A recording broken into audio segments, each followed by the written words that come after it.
I'm Stephanny Salazar, and thank you for joining us on the 4th edition of Behind the Cape, exclusively on the CSUN Sports Network.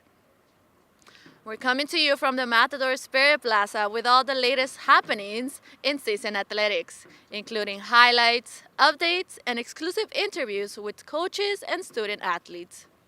We're nearing the home stretch of the 2016-2017 men's and women's basketball season as the Matadors are battling for seeding in the Big West Tournament, which begins March 7th for the women and March 9th for the men. The 11th ranked CSUN men's volleyball team is nearing the halfway point of the 2017 season. Also, the women's water polo, women's tennis, baseball, softball, men's and women's golf, and track and field seasons are also underway. Whew. This is a busy time of the year in the Matadors athletics. Starting things off today, we'll take a look at the CSUN men's basketball team.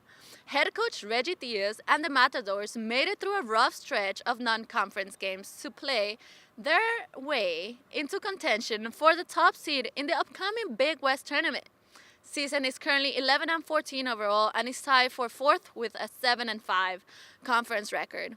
Tyrion Dawson and Kendall Smith have each been named Big West Players of the Week this season.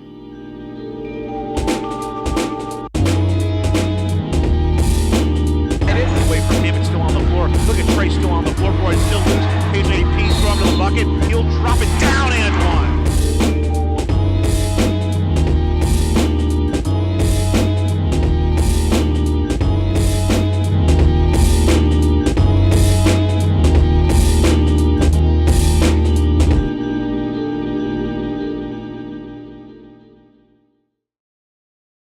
Next, we'll take a look at the CSUN women's basketball team. Head coach Jason Flowers has the Matadors playing their best basketball of the season, as CSUN won its 7th straight game with a 60-49 victory at Hawaii. The Matadors are 15-11 overall and currently in 4th place in the Big West, standing at 8-4. Shannon Fluker has been one of the most dominant players in the Big West this season, as evidenced by her being named Conference Player of the Week 3 times. Yeah.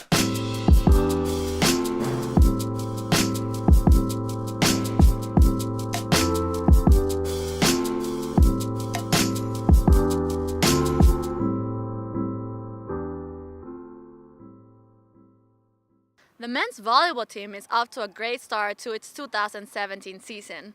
Arvis Green and Dmitry Kolchev have each earned MPSF Player of the Week honors this year.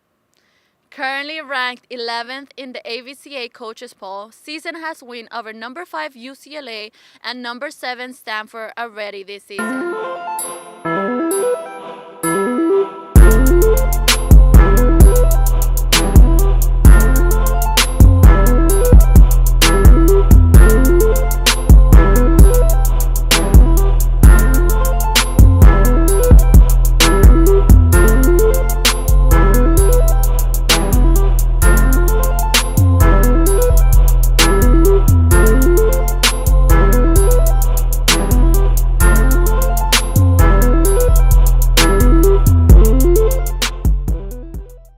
The CSUN indoor track and field teams are getting ready for the MPSF Indoor Championship in Seattle, which precedes the opening of the outdoor season.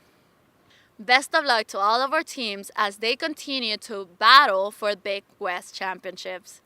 Recently, I caught up with the head coach of a Matador program that is most definitely on the upswing. Hi, Coach Moore. Welcome to Behind the Cape. You know, with the season about to start, I'm sure you guys have been working really hard during the off-season. What are some of the things that you've been working on? Oh, we're working at every facet of the game. We've got really good depth on the position player side, so we've been able to have some great competitions for a few spots in the starting lineup. We've been working at that competitive side. We've also been working on, of course, bunt defenses, first and third defenses, and obviously our pitchers and hitters are getting their reps in. So it's a great time of year. We're ready to start. We're ready to play somebody new. Yeah, definitely. And talking about new, I know that you have a lot of new additions for the team this season. Can you tell me something about them? Sure. We've got a few new position players I think are going to make an immediate impact. At first base, Kevin Riley has taken that job. He's been one of our most consistent hitters throughout the fall. Nick Sablock in right field is a transfer from El Camino Junior College. He's been a pleasant surprise. And then Riley Conlon, he's from Chatsworth. He just lives down the street. He's a local guy that I think is going to make a big impact on our team. So plenty of new guys and plenty of faces from around the valley. You're about to start your 4th season at the helm of the Matadors. How does that feel? It's not easy. 4 years, it's not easy to be there. I think the short answer to that is it feels great. I love this school. I walk sometimes from our office to the library and I look around, I see the palm trees, see the people going to class and to work, and this is a special place. I live right here in the valley, only about a mile from campus. Oh, nice. So to start my 4th year is an honor. I'm grateful to be here, but I look around every day and just take it in and know how lucky I am to be at this school and in this program. Special place. And we're really happy to have you too. You know? Thank you. You know, something I've learned about baseball is that you guys play way too many games during the season, you know? Uh-huh. And just to play that many games is not really easy. Like mentally and physically, it's really challenging. What do you do to keep your athletes healthy, not just mentally? I mean, not just physically, but mentally too. Sure, it's a great question. Baseball is an everyday sport. It's designed to be played every day. You're rewarded for consistency, and that's why I think it's a great teacher of life. Yep. You show up to work every day and you work to make a difference for your team, for your company, for your department, and you get rewarded in the end, not short term. Yeah.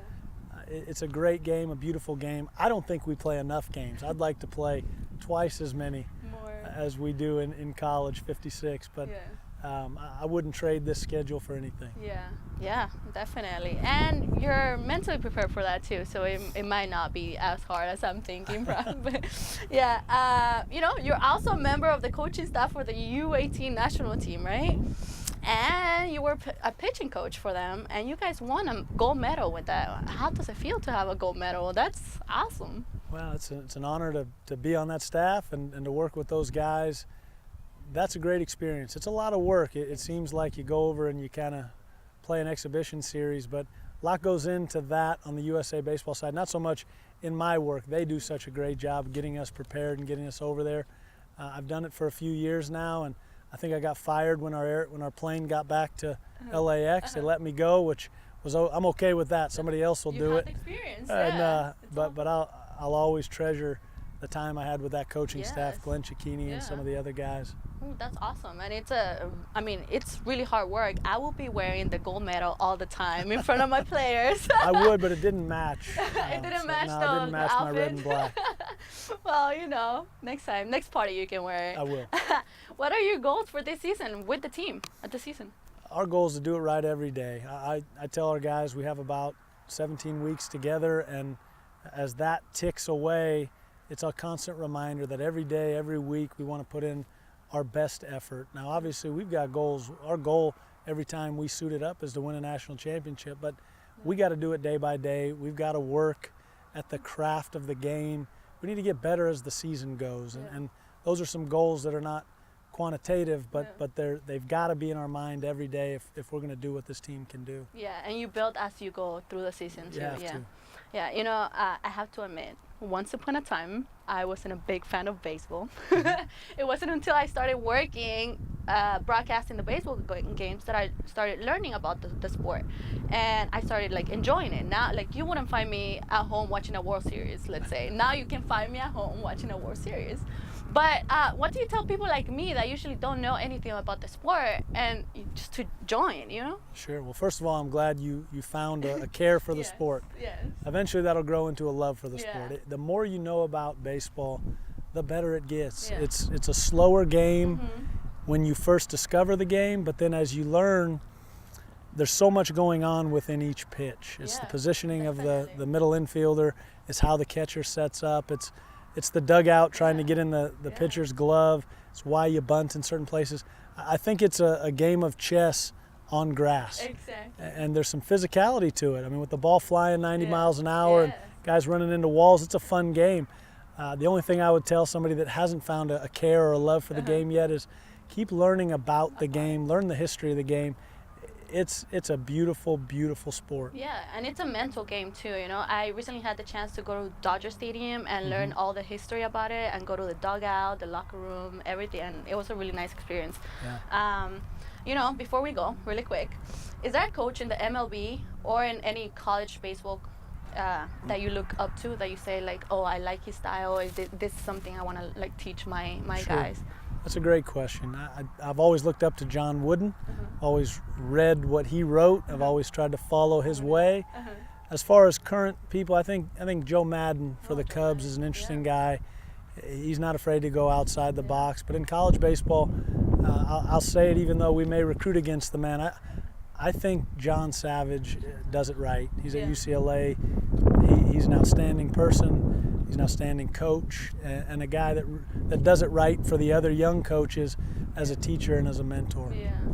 Yeah, that's perfect. All right, thank you so much for your time, Coach. I know that you guys have practice right now and you're here with us, so thank you so much. Have you ever interviewed at a place more beautiful than this? No, I love this. I was just talking to Matt right now about how I wouldn't mind doing my homework here. Like, Yeah, it's do so, your homework, yeah. set up an office right Like, there it's in so the corner. relaxing. It's so you can be here all day and not get bored doing nothing. I'd like to keep the chairs out here. I love the chairs too. Maybe you can take one and I'll take another All right, one. let's do it. How about Let's that? do it. Yeah, there we go. Great Thank you to so meet much. you. Nice Thank to you. meet you. Thank you. On to our student athlete portion of Behind the Cape. Aaron Parks of the CSUN men's basketball team is having an impressive senior season for the Matadors. And recently, I caught up with Aaron after practice. Well, Aaron, welcome to Behind the Cape. Thank you. You are a senior now. You're the only senior in the team. How does that feel? It feels great, especially just coming from a freshman, just being the only freshman coming in and just being able to leave the only senior. It feel real good, and just be able to just lead back my experience with the guys that's coming after me. Yeah. So just be able to give guys a lot of pointers. Just coming up after me is be very good. So it feels good. Yes, and you played all 4 years here at CSUN too, so that must be something to tell people about. The team is 7-4 right now in all conference games, and can you please tell me a little bit about the performance of the team during this season? Well, we having a little bit of success because we starting to know who we are as a basketball team and know it's the right way to play, and we're coming together as a unit. And the type of basketball we're playing right now, it's not a lot of teams to be able to guard us defensively because we push and transition so much. So that's how we've been winning games, and just locking down on defense and just knowing personnel, things like that. So I think that's what makes it. So would you describe the team more as an offensive team or a defensive team? Well, we score a lot of points, but for us to win and how we have been winning, it was defensive end, and we started having a sense of urgency on the defensive end, and that's how we've been winning games. But we can score a lot of points. That's not our problem. Yeah, score a lot of points, and you actually recently just scored 1,000 points, career points. Right. How does that feel? It feels good to reach that milestone. I always wanted to reach it in high school, but I fell short. But it felt good to be able to get it on a Division I level, and just be able to just share with my family, everybody. So it's a blessing. Well, ESPN and Fox has been broadcasting the games.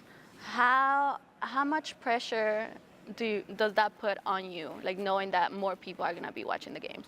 I wouldn't say it put a lot of pressure on me because we was on on ESPN, my freshman, all the years that I've been here, so I don't really think it put a lot of pressure on me. Just only thing is we have to win. Yeah. And just people just watch, want us to win. So that's the only thing.